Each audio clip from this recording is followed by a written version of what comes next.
بسم اللہ الرحمن الرحیم۔ شروع اللہ کے نام سے جو بڑا مہربان نہایت رحم کرنے والا ہے۔ جمعہ کے دن کی سنتیں: نمبر 1، غسل کرنا۔ نمبر 2، اچھے اور صاف کپڑے پہننا۔ نمبر 3، مسجد میں جلد جانے کی فکر کرنا۔ نمبر 4، مسجد پیدل چل کر جانا۔ نمبر 5، امام کے قریب بیٹھنے کی کوشش کرنا۔ نمبر 6، اگر صفیں پر ہیں تو لوگوں کی گردنیں پھاند کر آگے نہ بڑھنا۔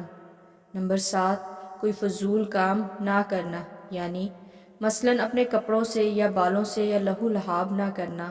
نمبر 8، خطبہ کو غور سے سننا۔ نمبر 9، علاوہ ازیں جمعہ کے دن جو سورۃ کہف پڑھے گا اس کے لیے عرش کے نیچے سے آسمان کے برابر بلند ایک نور ظاہر ہوگا جو قیامت کے اندھیرے میں اس کے کام آئے گا، اور اس جمعہ سے پہلے جمعہ کے تمام خطا صغیرہ گناہ معاف ہو جائیں گے۔ نمبر 10، نبی کریم صلی اللہ علیہ وآلہ وسلم کا ارشاد ہے کہ جمعہ کے دن مجھ پر کثرت سے درود بھیجا کرو، تمہارا درود میرے حضور پیش کیا جاتا ہے۔ نمبر 11، جمعہ کے دن بالوں میں تیل لگانا، خوشبو یا عطر کا استعمال کرنا مسنون ہے۔